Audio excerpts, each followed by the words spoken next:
रात की गहरी सियाही कबीले को घेरे हुए थी। आग के गिर्द बैठे बच्चे किस्से सुन रहे थे, औरतें खाने पकाने में मसरूफ थीं और मर्द दिन भर की थकन के बाद सोने की तैयारी कर रहे थे। लेकिन अर्तगल के खेमे में सुकून नहीं था। वो कालीन पर बैठा अपनी तलवार साफ कर रहा था।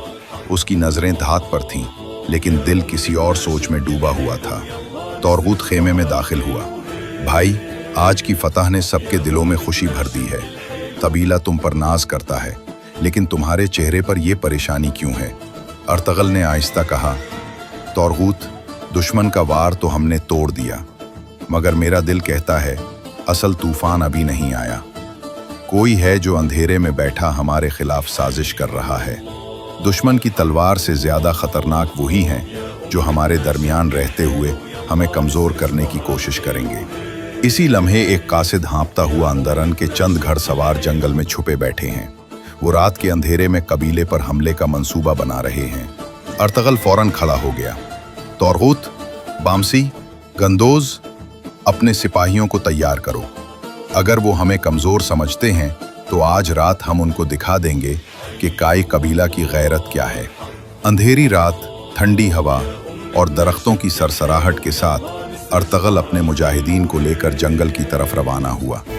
सब घोड़ों की बागें थामे खामोशी से चल रहे थे। दुश्मन सरदार ने चीखते हुए कहा, अर्तगल, तुम जीत सकते हो, मगर तुम्हें खबर नहीं कि असल ताकत कहाँ से आ रही है। हमारे पीछे एक ऐसी कुव्वत है जिसे तुम तसव्वुर भी नहीं कर सकते।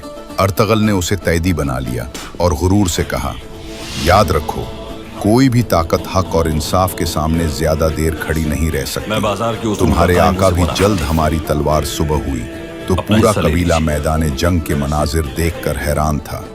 औरतें अपने मर्दों की बहादुरी पर नारे लगा रही थीं। बच्चे खुशी से दौड़ते फिर रहे थे, लेकिन बुजुर्गों के चेहरे पर फिक्र थी। एक बुजुर्ग ने अर्तगल से कहा, बेटे, तुम दुश्मन को शिकस्त देते हो, लेकिन ये ना भूलो कि सबसे खतरनाक दुश्मन वो है जो अपने ही कबीले में मौजूद हो। तुम्हारे बढ़ते हुए कदम कुछ लोगों को नागवार गुजर रहे हैं। ये बात सुनकर अर्तगल खामोश हो गया। वो जानता था कि अब वक्त करीब है जब कबीले के अंदर भी ऐसी अगर बाप आपके साथ है जो तलवार से नहीं तो फिर किसी चीज की जरूरत नहीं होती। रात के इख्तिताम पर अर्तगल ने क्योंकि आपका बाप पर गाड़ दी, एक दरख्त की मानंद है। हाथ उठाए, या अल्लाह, हलदार न हो तब भी रास्ते पर वो साया देता है। हमें जालिमों के खिलाफ अल्लाह मेरी गलतियों को माफ करे बाबा।